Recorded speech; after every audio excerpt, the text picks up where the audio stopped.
31 अक्टूबर साल 1984 इंदिरा गांधी सुबह सोकर उठती हैं। आज उन्हें ब्रिटिश एक्टर पीटर उस्तिनोव से मिलने जाना है, जो आयरिश डॉक्यूमेंट्री के लिए उनका इंटरव्यू लेने वाले हैं। यह इंटरव्यू पीएमओ ऑफिस में होने वाला है, जो एक अकबर रोड पर स्थित है। 7:10 पर इंदिरा इंटरव्यू के लिए तैयार होती हैं। आज उन्होंने सेफ्रॉन साड़ी पहनी हुई है। इसके बाद वे ब्रेकफास्ट करती हैं और ब्रेकफास्ट में टोस्ट, ऑरेंज जूस और सीरियल्स लेती हैं। डॉक्टर केपी माथुर, जो इंदिरा के मॉनिटर हैं, इंदिरा से कांटेक्ट करते हैं उनके घर पर, जो एक सफदरगंज रोड पर स्थित है। वे इंदिरा की हेल्थ को चेक करते हैं। पीटर उस्तिनोव पीएमओ ऑफिस में इंदिरा का वेट कर रहे होते हैं। 9:10 पर इंदिरा पीएमओ ऑफिस के लिए निकलती है।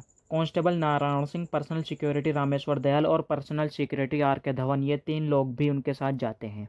एक अकबर रोड के गेट पर इंदिरा के 2 सिख बॉडीगार्ड बीन सिंह और सतवंत सिंह खड़े हैं। जैसे ही इंदिरा एक अकबर रोड के गेट पर पहुंचने वाली होती है, तभी बीन सिंह उनके सामने आ जाते हैं और अपनी गन से उनके एब्डोमेन पर एक गोली फायर कर देते हैं और 2 गोली उनके चेस्ट पर फायर करते हैं। सतवंत सिंह भी बीन सिंह के पास ही खड़े थे अपनी कार्बाइन लेकर, और 30 बुलेट फायर करते हैं।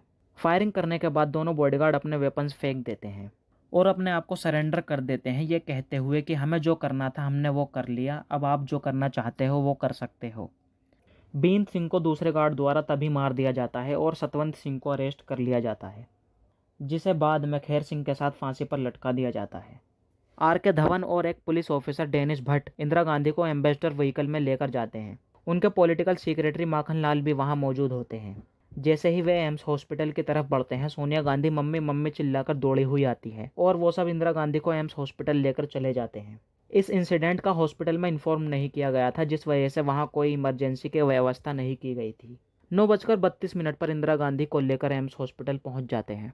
सेटअप करने के बाद इंदिरा का ट्रीटमेंट शुरू कर दिया जाता है। गोली लगने की वजह से बॉडी से काफ़ी सारा ब्लड निकल जाता है और फाइनली लगभग 2:23 पर डॉक्टर इंदिरा को मरा हुआ घोषित कर देते हैं। आखिर इंदिरा गांधी को क्यों मारा गया था? इंदिरा गांधी के मरने के बाद देश की स्थिति कैसी हो गई थी और ऑपरेशन ब्लू स्टार क्या था? आइए इन्हीं सवालों के जवाब जानने की कोशिश करते हैं आज के इस वीडियो में। पहले इंदिरा गांधी की बायोग्राफी पर कुछ नज़र डाल लेते हैं। इनका जन्म 19 नवंबर 1917 में इलाहाबाद में हुआ था। इन्होंने अपनी स्कूल की पढ़ाई मॉडर्न स्कूल दिल्ली, एसटी सेलेलिया और एसटी मैरी कॉन्वेंट इलाहाबाद में की थी। इसके अलावा ये शांति निकेतन भी गई थी, जहां रविंद्रनाथ टैगोर ने इनका नाम प्रियदर्शनी रख दिया था। इसके बाद इन्हें इंदिरा प्रियदर्शनी टैगोर के नाम से जाना जाने लगा। ये ऑक्सफोर्ड यूनिवर्सिटी इंग्लैंड भी गई थी पढ़ाई करने, लेकिन अपना कोर्स पूरा किए बिना ही वापस आ गईं। बाद में 1942 में फिरोज गांधी से इनकी शादी हो गई, जिससे इनके 2 बेटे राजीव गांधी और संजय गांधी हुए। 1955 में ये कांग्रेस कमेटी की मेंबर और 1959 में पार्टी की प्रेसिडेंट बन गईं।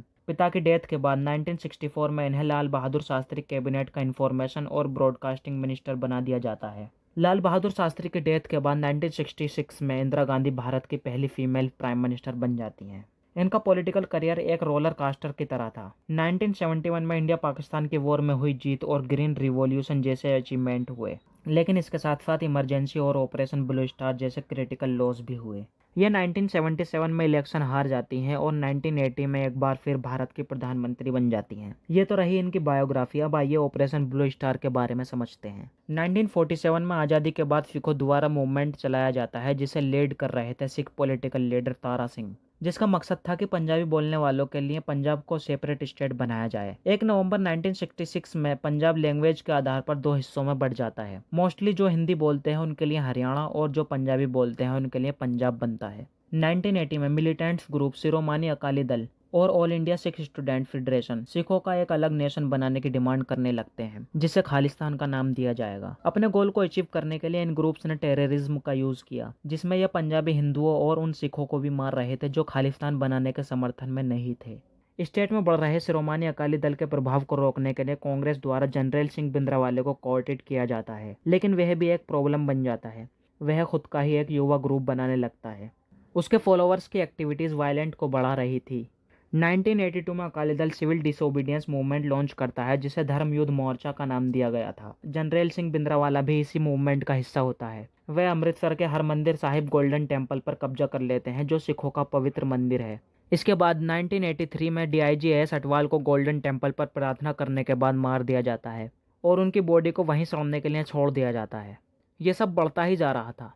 फाइनली 1984 में गवर्नमेंट डिसाइड करती है भिंद्रावाले और उसके फॉलोअर्स को गोल्डन टेम्पल से खत्म करने का, और जून 1984 में एक ऑपरेशन चलाया जाता है, ऑपरेशन ब्लू स्टार। ये ऑपरेशन 1 जून से 8 जून तक चलता है। 2 जून को Indira Gandhi all India radio पर सिखों को समझाती हैं, खून मत बहाओ, जब मिलिट्री ने पंजाब में गोल्डन टेम्पल और 40 गुरुद्वारों को घेर लिया था। ट्रांसपोर्टेशन और कम्युनिकेशन काट दिए जाते हैं और पूरे स्टेट में कर्फ्यू लगा दिया जाता है। 3 जून को सिख गुरु अर्जान सिंह की एनिवर्सरी मार्क की जाती है, जिन्होंने 1604 में गोल्डन टेम्पल को बनाया था। 4 जून को मिलिट्री अटैक कर देती है और 5 जून तक लगातार बुलेट फायरिंग और मोर्टार अटैक होते रहते हैं। 6 जून मिडनाइट के बाद हमले पूरी तरह बंद हो जाते हैं। हेवी गन फायरिंग और टैंक फायरिंग के बाद अकाल तख्त पूरी तरह डिस्ट्रॉय हो जाता है। अगले दिन अकाल तख्त के नीचे भिंद्रावाले मरा हुआ पाया जाता है, जिसके शरीर में काफी गोलियां लगी थी। गवर्नमेंट द्वारा लिए गए इस मिलिट्री एक्शन को दुनिया भर के सिखों द्वारा क्रिटिसाइज किया जाता है। वे कहते हैं कि ये अटैक सिख रिलीजन और पूरी सिख कम्युनिटी पर हुआ है, जिसका बदला लेने के लिए ऑपरेशन के 5 महीने बाद 31 अक्टूबर 1984 में इंदिरा गांधी को उनके 2 सिख बॉडीगार्डों द्वारा मार दिया जाता है। इंदिरा की मौत के बाद कांग्रेस लीडर जनता को भड़काने लगते हैं और सिखों के खिलाफ 1984 एंटी सिख राइट्स एक सीरीज चलाई जाती है, जिसमें आर्म्ड मैन पूरी दिल्ली में सिखों को टारगेट करने लगते हैं,